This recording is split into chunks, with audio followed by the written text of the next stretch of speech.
Hello, my name is Emmy DeGrappa. Each week, we bring you stories asking our guests the question why. We learn about passion, purpose, and the human experience. Brought to you by Wyoming Humanities with the generous support of the Wyoming Community Foundation. This is What's Your Why?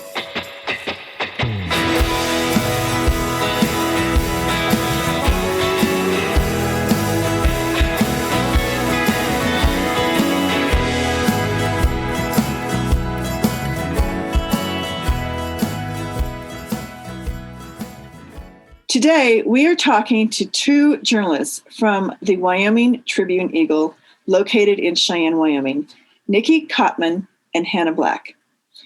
Their story and research is made possible by a grant from Wyoming Humanities. This grant is part of our democracy initiative. It's called Why It Matters, Civic and Electoral Participation. Welcome, Niki and Hannah. Thank you for joining. And I know two busy journalists, so I'm lucky to have you on. Thank you so much. So I want you each, in your own words, to describe the story you wrote, the research you did, and why you chose this story. I guess to kind of start with why we chose the story, I think it was more of a newsroom-wide sort of decision that we came to when thinking about, what are the biggest issues that we feel like, are related to governmental participation, voting, people being heard within, city council, the school board, those elected leadership positions. And we Cheyenne is, much like Wyoming, is mostly white, but, there is a Latinx, Hispanic, and Black population here. And we'd kind of heard from leaders, as had our predecessors throughout the years that, those groups did not feel as included in the, civic process. And so we wanted to kind of step back and look at that and talk to some of the leaders in, the NAACP chapter here. We have several other, immigrants' rights organizations and, just other community organizing efforts where those, minorities are more represented than, say, your governmental body. And so we wanted to reach out to those leaders and ask, do you feel heard by Cheyenne's elected leaders? And, if not, why? And I think as we started to reach out to those people, the overwhelming answer we heard from most people was no. And we feel like we have some concrete ideas, these people were saying to us, we have some ideas about how we could kind of improve that communication. But I don't know, Niki, do you want to kind of take it from there? Yeah, for sure. So I think it kind of evolved pretty organically out of a few different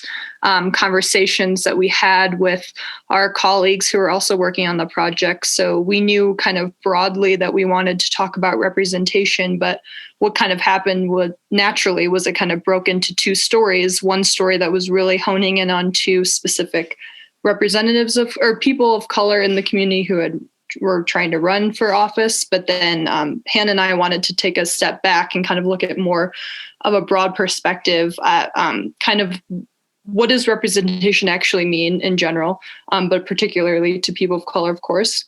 And then what does that actually do to the community when you don't have, for example, any Black individual on city council or the city commission or the school board? We do have at least one non-white member of our city council, but that's all that, of the elected leadership in our city that we've been able to find so far. And we felt like, even if there is a small minority population, they still deserve to be represented. But we needed to hear that in their own words. Why is that important? And kind of what issues aren't being addressed if we don't have minority representation from elected leadership?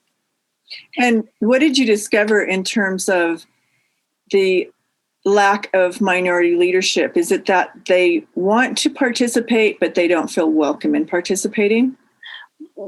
Yeah. So I think one of the things that we've been really careful about was, we went into this project with assumptions, I think as anybody has, but we wanted to obviously ask a lot of questions and make sure that we weren't, we weren't thinking of it the wrong way. We wanted to, obviously talk to these community leaders and, ask them, do you want this type of representation? And if so, why? Why is it important?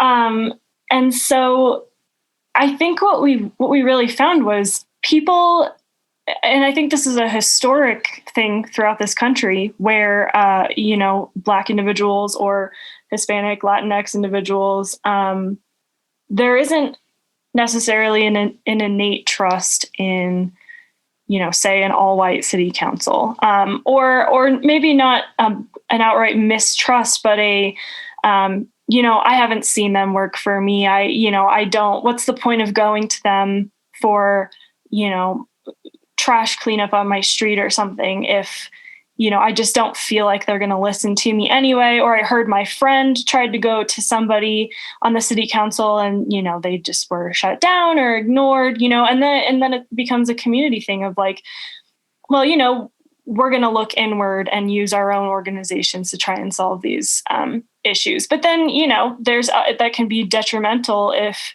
anything like that. And it just sort of becomes this vicious cycle of, for whatever reason, people, obviously it was, more racism, obviously, in decades past and still can be, can't get elected to certain offices. And then I think that just reinforces itself. People think, why would I even try to run if, my community is so small, only 2% of people here identify as Black, if I can't count on support from the white community, what's the point of running? And so then it just becomes a vicious cycle of you can't get anybody into power. And I think that's really what we heard from those people and about some of those efforts to still try and recruit people anyway.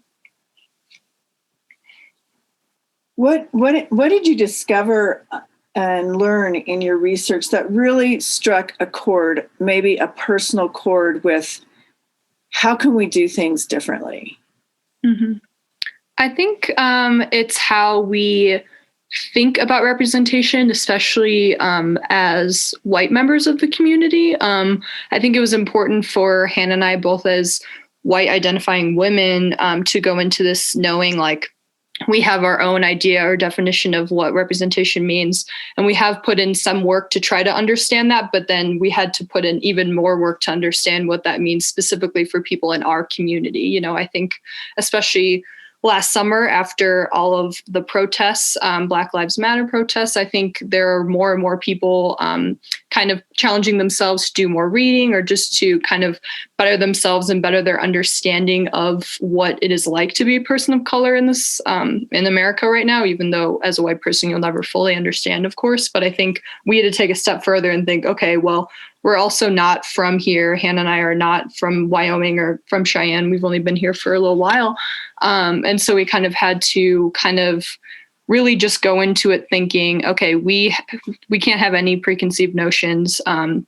We have to go in with a completely open mind and just make sure that we are really listening to the people of color in our community, but also give a shot to one or two white members of the community to kind of get a sense of the full picture. And what we ended up doing in that regard was talking to a white man on our city council who had been brought up in some of our interviews with people of color as a person who they did trust, or somebody who had helped with some issues. And when I say issues, I think it's important to clarify. We kind of went into this noting like, that there are some sort of quote unquote minority issues or even nationally issues that disproportionately affect people of color. But I think both Hannah and I kind of had this eureka moment realizing that this isn't really a story about minority issues. It's about everyday issues that anyone could be facing in their neighborhood. But the barrier here is that if you're a person of color, it's harder to get those issues addressed often, because whether that's because you feel like you don't have any sort of connection to your city council member, if they're not reaching out to you, if you've never met them, something that came up in our research was some of our sources saying, we don't have anyone coming to knock on our doors. There's no city council people coming to introduce themselves. So how, they might not even know who their representative is. They'd have to do research to figure that out. And so it was an interesting kind of back and forth kind of figuring out, that white man on city council who we spoke to, for example, was saying, people just need to speak up. If there's an issue, I'll listen, just speak up. But speaking up is easier said than done from our understanding, especially after all this reporting. Do you think that people feel ostracized if they do speak up? Do you think they feel intimidated, for example? I think that could be part of it. I think there's a fear of being ignored, or just like why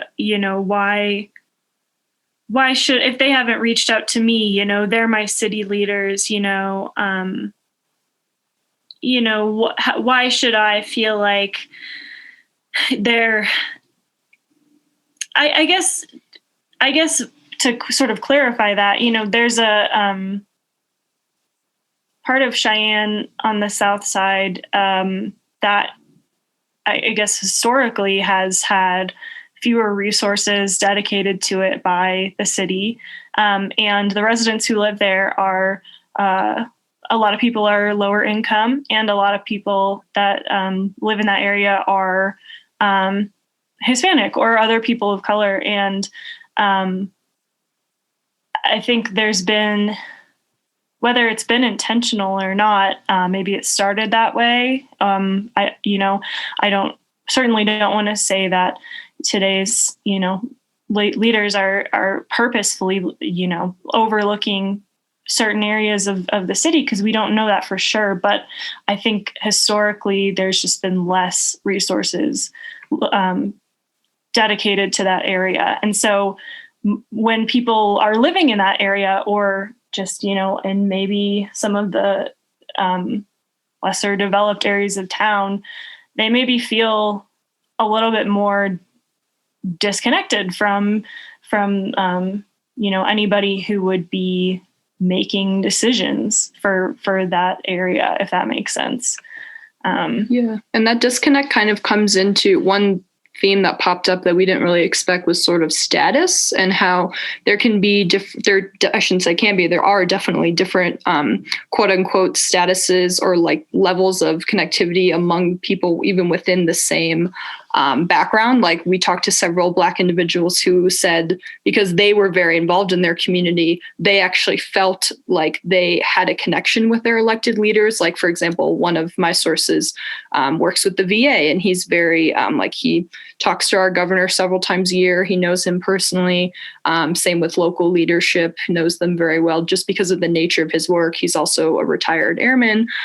So for example, he very outright said, I recognize that I kind of have even some more privilege than some of my neighbors, even because I'm in this position within my own community where I'm forced to interact with these individuals more. So I've gotten to know them better. So I know that they'll listen to me because they respect me through the work that I do every day and have been doing for a few decades now.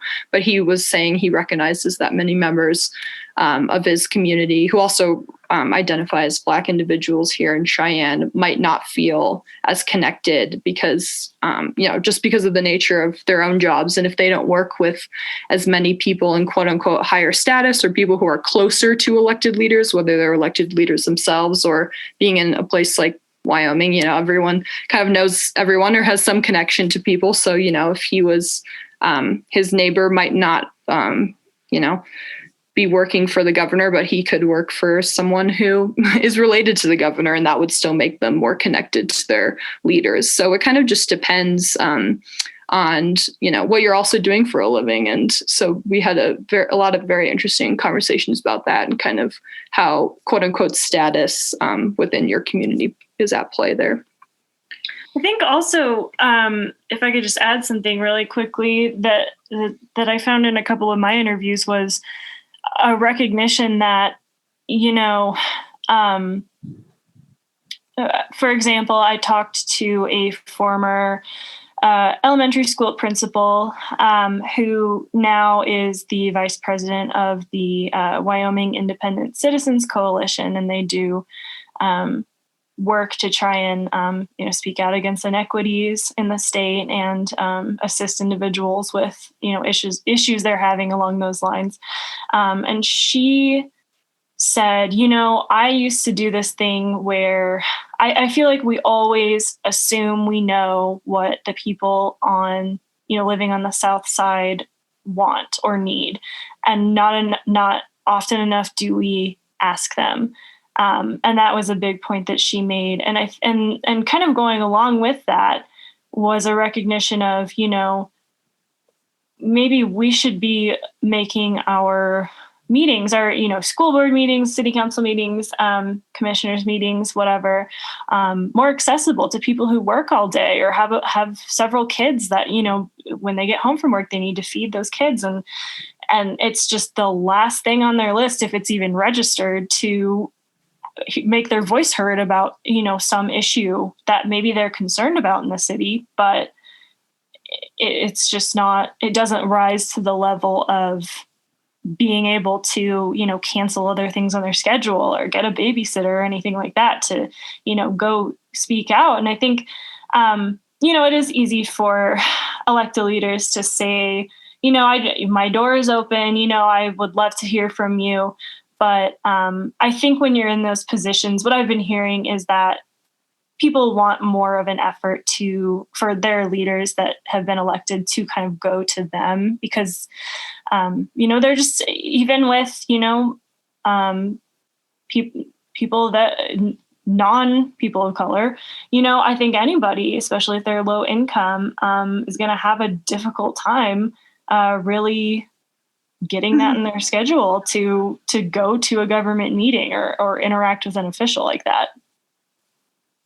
So it sounds like accessibility happens on a couple of different levels. It sounds like accessibility isn't just that you can call your local mayor or people in town council or your local representatives, but the conversation on accessibility is more about office hours. If you work 9 to 5 and they work 9 to 5 or whatever, and you are picking up your kids and you're going to soccer practice or you're running home to make dinner, or maybe you work 2 jobs or 3 jobs even, then where is your accessibility point? Because that's where people become unreachable.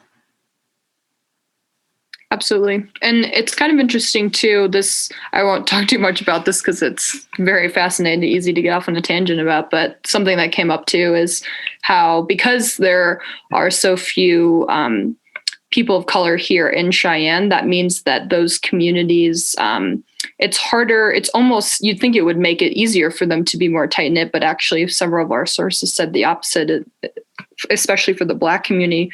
There's a history there of church playing such a huge role as a community gathering place. And we learned that the Black churches in Cheyenne are actually really struggling with membership. They don't have very high attendance. There are a few of them. There's not just one, but still they have kind of been declining and haven't really served as much as a community gathering place as they often have in the past. And I think that's another thing, is we need literal spaces for people to kind of come together and figure out what those issues are that they're, that people that look like them are facing. But like we said earlier, that could mean people of their own family, but also people who don't look like them and who just happen to live in the same neighborhood. Like one of my sources brought up how there was just a big issue in her neighborhood of abandoned houses being places where people were, drug addicts were using to shoot up heroin. And that was, you don't want to have your neighborhood, you don't want to find needles all around your neighborhood. That's not good for anyone, especially for the children living there. So she was saying how that was an issue that was affecting everyone and not just her and the one or two other Black individuals in her neighborhood. But she had struggled to kind of figure out what route to go to get that cleaned up. And she did find one white individual on the city council who really helped her. So that was an example of what we were saying earlier about how it's not just quote unquote minority issues. These are just issues that could affect anyone, but they often, just happen to be happening in these neighborhoods. Well, I think in your story and, because you're journalists, how do you develop trust with people to open up to you to really, explore a story?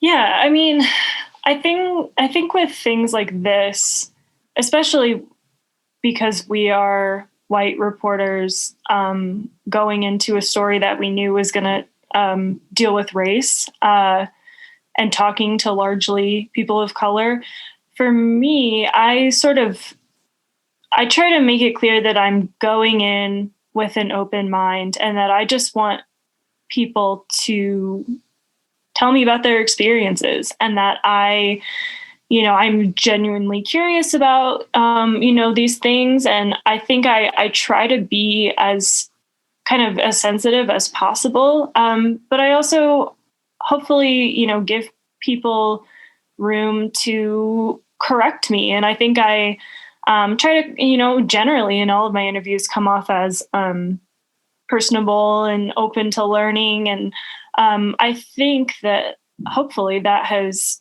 really facilitated good answers, good discussions. I've certainly learned a lot just from people who have different backgrounds and have different perspectives because, they've lived in Cheyenne their whole lives or, they are Black or Hispanic. And I think I really just try to express that I am, I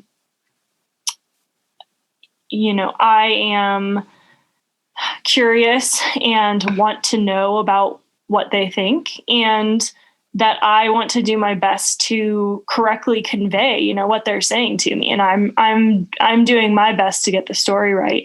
And that's one of the most important things to me. And I feel like I've been able to establish that trust. We've re-interviewed some of these people, and I think those bonds just kind of get stronger when you talk to people in your own community multiple times. And and I think it's a learning experience, but I think it's really just about going in and expressing that you are there to learn. Mm-hmm. And we also had kind of an advantage going into this because I think it's fair to say that not a lot of these types of stories have already been written in our area. So a lot of people who we were contacting were kind of pleasantly surprised. Like I know I had a few people actually thank me for the fact that we were actually just even pursuing this kind of story in the first place. So I think that kind of motivated us to keep going and to take the same approach of just being, like Hannah said, really open. And but I think it's also tricky as journalists. We have to walk that line of like being really sensitive, but also knowing when to maybe not push back is the right word, but to kind of push people to explain things a little bit further or to maybe question why they might have felt a certain way in a certain moment. Because I know I'm in charge of our social media for the paper, for example. So I'm always already thinking one step ahead, like what are the things that people are going to kind of get upset about in the comments or, and obviously our reporting isn't driven by that, but it's just one thing that I think about is even more so from a point of view of like people who might read the story and have more questions and might not understand because primarily our readership is white. That makes complete sense. It's primarily a white city. So we just wanted to make sure that we were covering all of our bases and kind of being as specific as possible and giving as many concrete examples as possible so our readers could really understand where these people were coming from. You two have done an excellent job. I love hearing this. And Hannah, tell me, how long have you lived in Cheyenne and where did you grow up?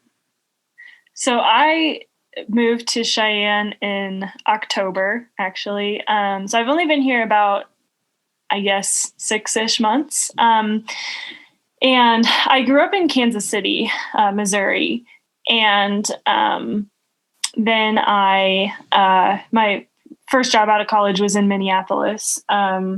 And I was there for 2 years and then came from there to here. So been, kind of moving around, but certainly haven't lived in a place like Cheyenne before. So it's definitely been a learning experience to understand, the city dynamics and an adjustment. But, I've really enjoyed my time here so far. And how about you, Niki? Yeah, I'm originally from the Chicago suburbs, but I moved here in 2019, actually from Sarasota, Florida. I lived there for 3 years working at a paper down there after college. So I've kind of been all over the place a little bit. But yeah, same as Hannah. I actually had never even stepped foot in Wyoming before moving here. So I definitely had a lot to learn. I had spent a lot of time in Colorado, but obviously they're still very different places, even though Cheyenne's right over the border from Colorado. But it's been a good place to kind of challenge ourselves as reporters. That's great. And it has been so wonderful talking to the two of you. Thank you so much. Yeah, thank you. Thank you for having us.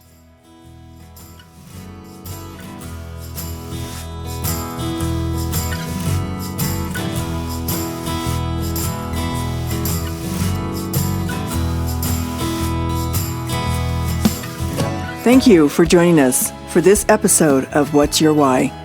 Brought to you by Wyoming Humanities with support from Wyoming Community Foundation and generous supporters like you. To learn more, go to thinkwhy.org, subscribe, and never miss a show.